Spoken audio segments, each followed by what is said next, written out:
Halo MV-Planners, kita berjumpa kembali di sesi Q&A.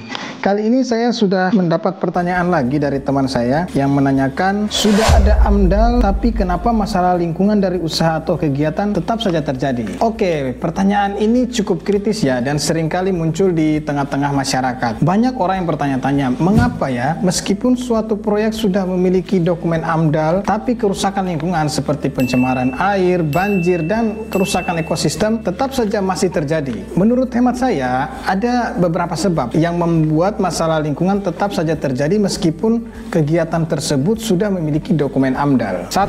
AMDAL hanya instrumen pencegahan, bukan jaminan mutlak pengelolaan dampak. AMDAL adalah instrumen analisis dan perencanaan. AMDAL ini berfungsi untuk mengidentifikasi potensi dampak, menghitung besarannya, dan memberikan arahan rencana pengelolaan dan pemantauan lingkungan atau RKL-RPL. Namun, keberhasilan dalam mencegah atau menangani dampak lingkungan sangat bergantung pada implementasi di lapangan oleh pelaku usaha.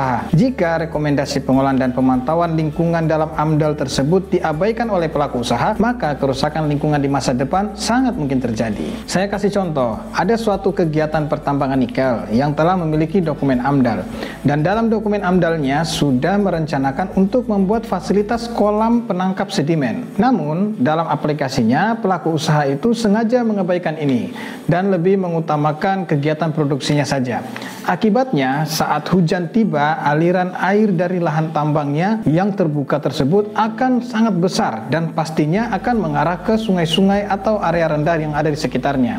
Adanya debit air dalam jumlah besar ini juga dapat memicu banjir bandang. Samping itu, kekeruhan sungai juga akan meningkat drastis dan bahkan bisa mencapai pesisir pantai. Efektivitas AMDAL sangat berhubungan dengan kepatuhan dan komitmen dari pelaku usaha. Tidak sedikit pelaku usaha melihat AMDAL ini hanya sebagai formalitas atau syarat administrasi untuk mendapatkan izin berusaha saja. Setelah izin didapat, dokumen AMDAL seringkali hanya jadi penghuni lemari buku. Akibatnya rencana pengelolaan dan pemantauan lingkungan hidup tidak dijalankan sebagaimana mestinya. Dan kemudian inilah yang memicu timbulnya dampak sosial dan lingkungan di masa depan. Yang kedua, lemahnya pengawasan dan penegakan hukum. Dokumen AMDAL bisa saja telah disusun dengan sangat baik dan lengkap. Tetapi apabila pelaksanaannya tidak diawasi secara ketat oleh pemerintah, maka bisa saja hal ini membuat pelaku usaha merasa tidak punya kewajiban lagi untuk mematuhi arahan dalam dokumen AMDAL tersebut. Untuk itu, sangat dibutuhkan respon aktif dari pemerintah melalui Dinas Lingkungan Hidup selaku institusi pengawas untuk secara berkala melakukan pengawasan intensif pada pelaku usaha, terutama bagi usaha atau kegiatan yang dianggap memiliki resiko dampak besar bagi lingkungan. Jadi, jangan menunggu nanti ada masalah lingkungan dulu, adanya protes atau adanya aduan masyarakat, baru dilakukan pengawasan. Di samping itu, jika memang terbukti ada pelanggaran berat yang dilakukan oleh pelaku usaha, misalnya terjadi pencemaran air atau udara dan juga gangguan lainnya, maka pemerintah harus dapat secara tegas menerapkan sanksi sesuai peraturan yang berlaku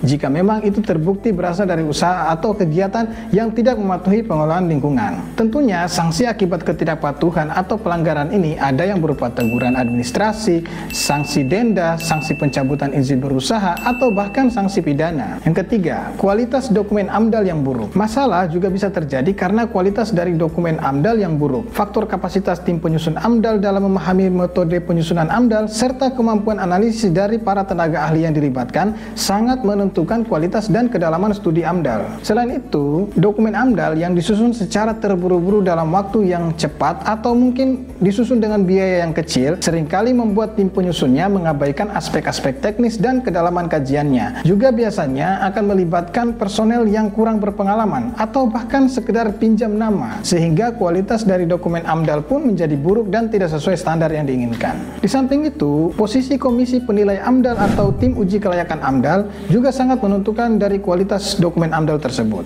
Sebagai pihak yang menilai, tentunya tim ini harus berisi personalia yang memiliki kompetensi untuk menilai dokumen AMDAL. Dalam hal ini memahami metodologi penyusunan AMDAL, memiliki keahlian yang sesuai dengan dampak yang dikaji, serta memiliki kemampuan untuk menilai besaran dampak. Dalam beberapa kasus penilaian AMDAL di daerah-daerah, seringkali didapati tim uji kelayakan tidak memiliki kemampuan yang memadai untuk menilai dokumen AMDAL secara mendalam, sehingga kualitas keluaran dokumen AMDAL-nya pun menjadi tidak baik.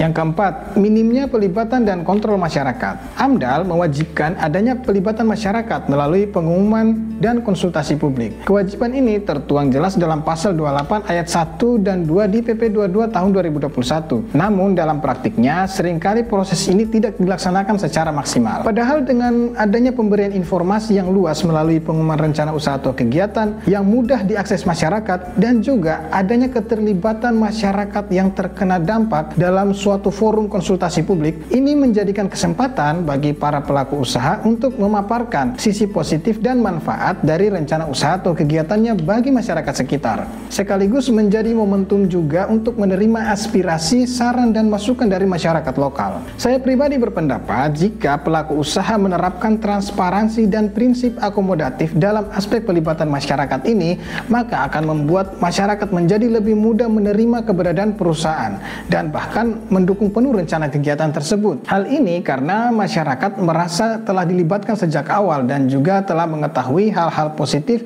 yang akan diperoleh nantinya. Misalnya besaran penerimaan tenaga kerja lokal, potensi peningkatan pendapatan UMKM, dan juga peluang-peluang usaha baru di sekitar lokasi usaha tersebut. Sekaligus juga masyarakat bisa mengetahui sejak awal upaya-upaya apa saja yang akan dilakukan oleh pelaku usaha atau bahkan bisa memberikan usulan-usulan juga kepada pelaku usaha untuk mengatasi dampak sosial dan lingkungan yang akan ditimbulkan terutama saat kegiatan konstruksi dan operasional berlangsung. Tentunya tetap akan ada ruang negosiasi di sini untuk menyeimbangkan kepentingan antara pelaku usaha dan kepentingan masyarakat. Dengan adanya pelibatan masyarakat sejak awal, maka kontrol masyarakat pada kepatuhan pelaku usaha dalam pelaksanaan AMDAL-nya pun juga akan baik, sehingga dampak-dampak lingkungan dari usaha atau kegiatan dapat diantisipasi dengan baik melalui pengelolaan dan pemantauan yang telah direncanakan. Fakta bahwa masalah lingkungan tetap terjadi meskipun sudah ada AMDAL bukan berarti menjadikan dokumen AMDAL tidak berguna ya.